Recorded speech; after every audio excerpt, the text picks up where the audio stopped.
Radio Sucesos 101.7 FM presenta su noticiero Sucesos con Milton Pérez y Verónica Larrea. Un periodismo libre para una democracia plena. Los hechos y las opiniones de los sucesos que marcan nuestro tiempo.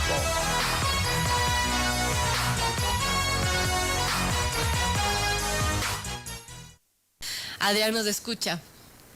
Le escucho. Y nosotros también le escuchamos, así Perfecto. que adelante, bienvenido. Muchas gracias. Y un saludo a todos los que nos están oyendo. Sí, verdaderamente una bofetada a la cara de todos los ecuatorianos honestos. Estamos hablando de nada menos de 14 millones de dólares que el señor Poli ha sacado del bolsillo para comprarse lo que serían simplemente unos días más de libertad, porque ya en el juicio abreviado no hay otra forma de que él salga culpable. Es bastante... esto es mire, lo impactante del caso es lo transparente que es 2 más 2 es 4. Aquí realmente no hay mucha forma de darle la vuelta. El señor Poli, de alguna manera, a pesar de ganar solamente $5,000 mensuales como contralor, logró conseguir inmuebles valorados por $11 millones en Estados Unidos. Bienes a nombre que los colocó a nombre de sus hijos para tratar de un poco ocultar el tema, ¿no? Que obviamente no le funcionó la jugada. Y ahora, a pesar de todo esto, se les ocurre decir que el señor Pollitt realmente consiguió ese dinero, probablemente fue en la época de Lucio, o que a lo mejor, incluso usted no sabe las barbaridades que se leen por ahí. Hay gente incluso que está circulando que la fianza se la pagó nadie otro que Guillermo Lazo. O sea, ella es un cinismo absoluto y que simplemente denota una total ignorancia de los documentos procesales del caso. Porque si uno los lee, no queda absolutamente ninguna duda de dónde salieron esos 14 millones de dólares. La propia jueza lo dice, el propio fiscal lo dice. Esos 14 millones de dólares, o más bien dicho, la plata para comprar sus inmuebles, valorados en 14 millones de dólares, salieron de precisamente el periodo, lo que ellos llaman el periodo de la conspiración. Es decir, entre el 2010 y el 2016, más o menos. Claro, y pensando en el sueldazo que tenía el contralor, por más sueldazo que tenga, no llegas a tener una cifra tal de 14 millones de dólares. Y obviamente es más porque no son solo esos 14 millones, sino son todas las propiedades y temas de lujo que tiene y los negocios que tiene en la Florida. Así es. No, y sabe que también lo interesante leyendo el expediente, y esto yo lo recomiendo mucho, las piezas procesales son públicas. Si usted simplemente lo coloca en Google, usted lo va a poder encontrar. Y yo recomiendo a todos los ecuatorianos, o sea, lamentablemente están en inglés, pero a todos los ecuatorianos que las puedan leer, que las lean. Porque es súper claro lo que está ocurriendo. Es más, el problema justamente por el cual hubo esta especie de negociación con la jueza de que si eran 14, si eran 11 millones, esta renuencia de la jueza a liberar a Poli. ¿Por qué se debe? Porque la jueza se da cuenta, para su asombro, de que no hay ningún inmueble que esté limpio. Todos estos inmuebles, de alguna manera, están conectados a lo que ellos llaman la conspiración, a este proceso de lavado de dinero. Entonces la jueza, obviamente, no quería otorgar la fianza a menos que se pruebe que un porcentaje, en este caso 10% de la fianza, provenga de fondos lícitos. Entonces, ¿qué se hizo? Se dio los inmuebles en fianza y además se dieron unos $200,000 adicionales que fueron respaldados por un aval bancario. Entonces, esos $200,000 serían ese 10% esos $200,000 serían el porcentaje que la jueza dice, bueno, ok, si me aseguran esto, ok, lo podemos aprobar la fianza. Porque antes de eso, si ustedes se acuerdan, la jueza no tenía ningún interés en dejar la libertad al señor Poli. Ahora, bueno, tomando en cuenta la realidad del país y de lo que usted mencionaba como una bofetada en la cara de los ecuatorianos, la mayoría de los ecuatorianos viven en la pobreza, sobreviven con el día a día, y estos 14 millones pues no lo verían jamás en sus vidas, ni trabajando 300 años. ¿Qué nos dice todo este caso y bueno, de toda la corrupción que se vivió en cierta época, en determinada época en nuestro país? Y que bueno, normalmente siempre se ha hablado de corrupción, de que ha existido corrupción, pero quizás en ciertas épocas fue más evidente esa corrupción.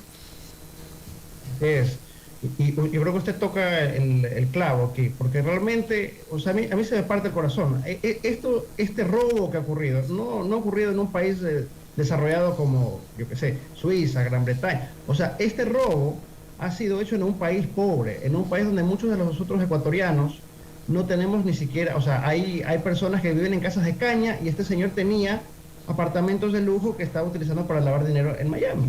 Esto es necesario que el Ecuador se indigne. Esto es necesario de que la gente se dé cuenta de que esto no es algo abstracto. Esto es plata ecuatoriana robada al pueblo ecuatoriano que ha sido utilizado para el enriquecimiento de una élite de mafiosos que nos gobernaron.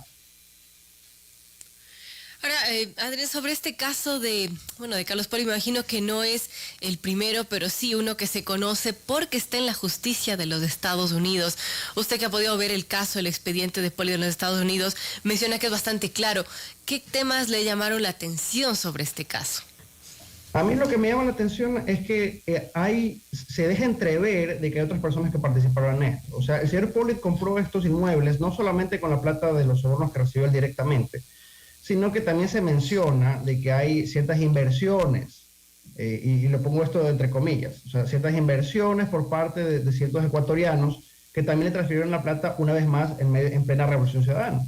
Por ejemplo, en la página 24 concretamente, y estoy hablando aquí de la transcripción de la audiencia que se celebró el 12 de abril, se menciona una transferencia de 1.8 millones de dólares desde Ecuador. No se menciona quiénes fueron, se menciona que es un acaudalado ecuatoriano, pero no se da ningún nombre, ¿no?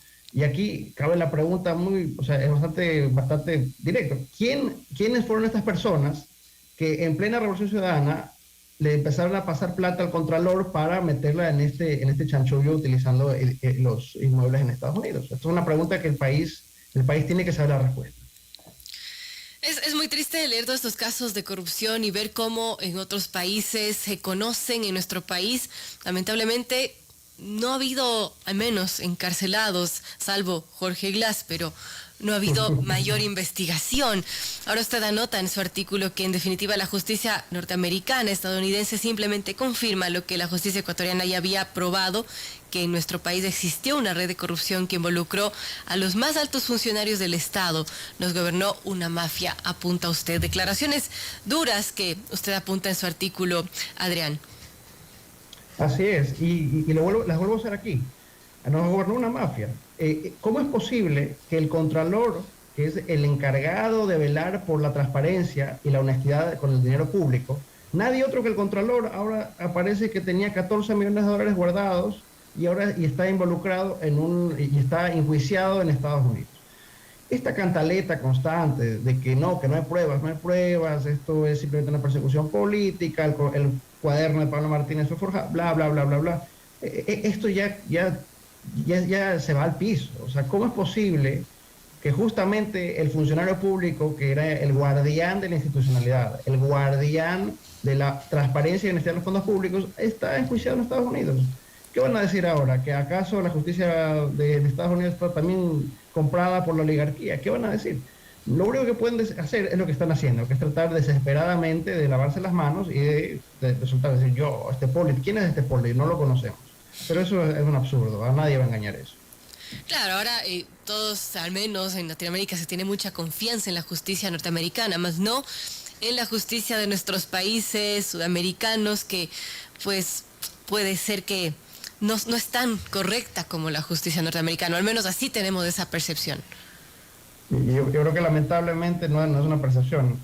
Es una pena, realmente Latinoamérica tiene a nivel internacional una imagen fatal de la justicia y eso explica en gran parte la renuencia por parte de Interpol de extraditar a Rafael Correa, porque claro, la Interpol, ¿qué es lo que ve desde afuera? Ve, él es un expresidente, ahora está gobernando la oposición, este es un sistema judicial donde pasa de todo, donde siempre hay sospechas de todo, entonces nosotros no nos vamos a meter por si acaso, ¿no?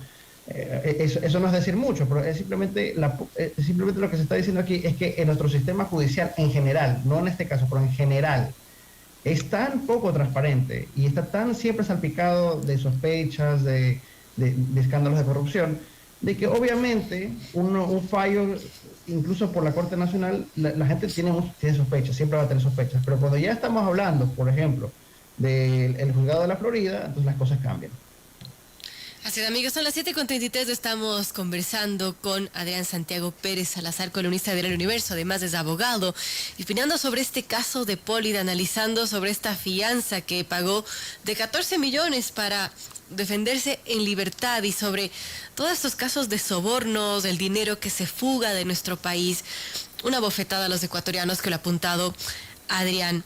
Y pensado también ese dinero que se fugó de nuestro país en su momento, que sirvió para alojarse en offshores, en empresas de papel, en empresas reales, en negocios, propiedades de lujo y demás. ¿Alguna vez lo podemos ver los ecuatorianos? ¿Usted cree que eso sea posible, que pueda existir mecanismos efectivos para que las autoridades ecuatorianas puedan traer ese dinero que se perdió de nuestro país? Yo creo que es posible que al menos parte del mismo se recupere, pero aquí es importante tener alguna cosa en cuenta, que parte de este dinero se va a perder para siempre. ¿Por qué es así? Porque, por ejemplo, el señor Pollid, ¿cómo es que conseguía sus coimas? O sea, más bien dicho, déjeme rebobinar. ¿Cómo es que funcionaba el esquema con Odebrecht? El señor Pollid, a cambio de una coima, hacía desaparecer una glosa, ¿ok? Entonces, digamos que Odebrecht le debía al Estado ecuatoriano, me invento yo, $1 millón. Odebrecht le pagaba al señor Pollid 500.000 y la glosa desaparecía. Entonces, claro, el dinero que se puede recuperar, en teoría, serían esos 500.000 del señor Pollid. Pero ese no es el perjuicio es más grande. Claro. El perjuicio es el $1 millón que no se cobró. Y eso ahora, ¿cómo lo vamos a recuperar? Vamos a buscar a la gente que se le vio colocar eso va a ser imposible. O sea, lo que vamos a recuperar es una fracción del perjuicio que se le ha causado a los ecuatorianos, y eso será con suerte y será con muchos años de litigio. Eso una cosa, una parte, recuperar ese dinero que se perdió de la corrupción. La otra parte es qué va a pasar de este caso de Pollid, si es que muchos dicen, empieza a hablar, a cantar las verdades, otras personas podrían caer. ¿Usted lo ve posible? A mí no hay nada que me sorprenda, le comento, no hay nada que me sorprenda. Y como yo le dije, en esta transcripción de la audiencia se deja entrever cosas bastante curiosas. Yo creo que todavía no hemos ni siquiera llegado a la superficie de todo lo que se va a destapar. Ojalá que así sea y que caiga el que tenga que caer. Adrián, sobre la corrupción en nuestro país y recordemos el gobierno de Lenín Moreno mencionaba que iba a hacer una cirugía mayor a la corrupción, no le alcanzó ni para el bisturí. El gobierno de Lasso también prometió luchar contra la corrupción, de hecho recientemente creó una secretaría, revivió de hecho una entidad que ya había sido creada por el gobierno de Lenín Moreno. ¿Usted cómo ve esa creación de esta secretaría, revivirla? ¿Hará algo para luchar contra este mal que tenemos en Ecuador, en Latinoamérica, de la corrupción?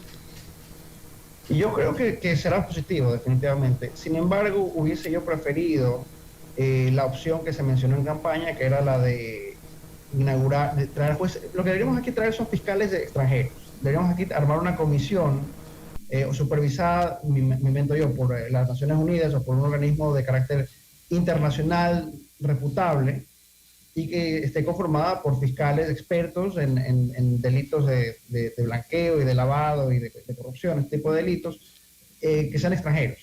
¿Por qué? Porque así nos garantizamos no solamente la probidad de esta comisión, sino que también habrá lo que estábamos mencionando antes, habrá una mayor confianza social en lo que encuentren ellos. Y yo creo que ese sería realmente preferiría mucho más eso a la Secretaría, pero en todo caso creo que la Secretaría tendrá un efecto positivo.